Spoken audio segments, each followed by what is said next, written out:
जमीन का रक्षक, एक रहस्यमय कहानी, सस्पेंस कहानी। विजय सुबह से गाड़ी चला रहा था। इस वजह से वह बहुत बोर हो गया था।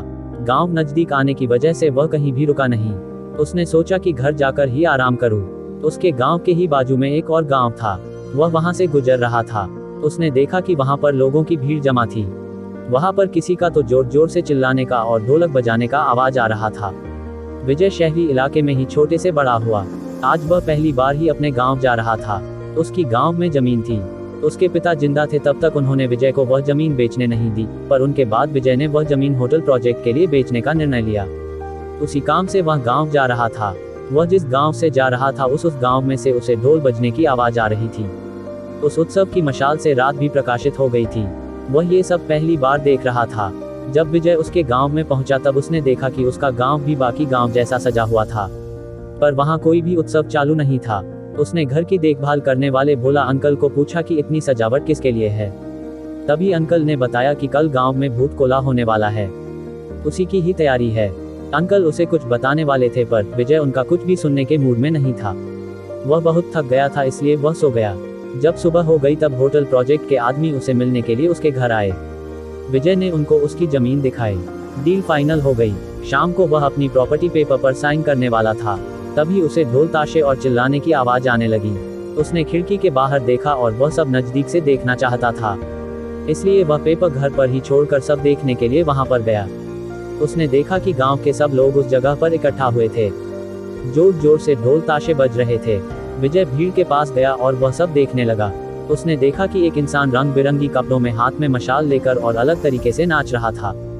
गांव में के सब लोग उसके आगे हाथ जोड़कर खड़े थे और कुछ तो उस इंसान को पूछ रहे थे। विजय उसका चेहरा देख नहीं पा रहा था क्योंकि उसकी पीठ विजय की दिशा में थी। विजय के समझ में आए उसके पहले उस इंसान ने अचानक नाचना बंद किया और उस भीड़ से विजय के पास गया और विजय की तरफ देखने लगा। उस इंसान को इतना नजदीक से देखकर विजय डर गया। उस इंसान के चेहरे पर पीला रंग लगाया हुआ था, शरीर पर अलग अलग जेवर और सिर पर जंगली जानवरों का मुखौटा था। ये सब उस इंसान को अलग दर्शा रहा था।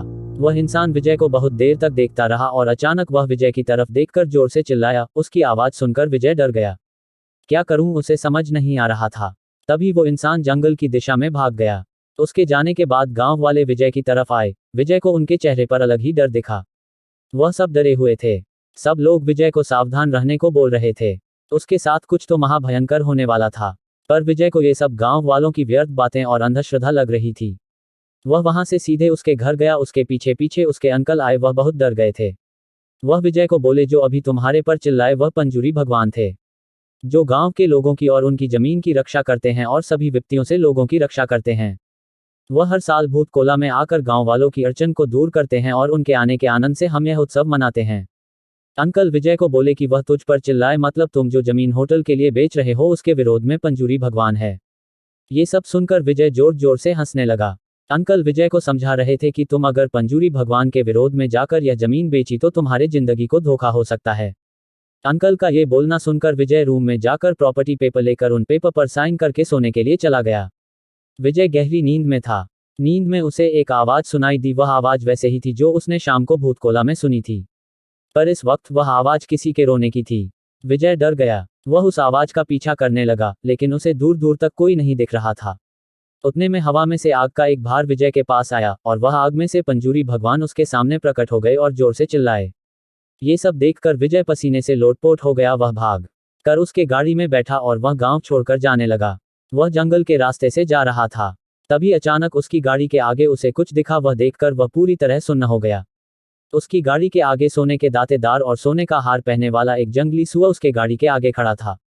विजय ने अपनी गाड़ी रिवर्स की तब उसकी गाड़ी पास के पेड़ से टकराकर विजय का एक्सीडेंट हो गया। जब वह होश में आया वह हॉस्पिटल में था। उसके पास उसके अंकल बैठे थे। अंकल को देखकर वह जोर जोर से रोने लगा। उसने अंकल को प्रॉपर्टी के पेपर लाने के लिए कहा। थोड़ी देर बाद अंकल वह पेपर लेकर आए। विजय ने वह पेपर हाथ में लिए और वह फाड़ दिए।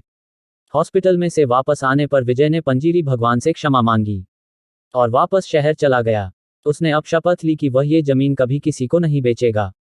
पता नहीं विजय के साथ जो हुआ वह कौन सी दिव्य शक्ति थी कि कुछ सहयोग, पर जो हुआ वह विजय कभी भी भूल नहीं पाया।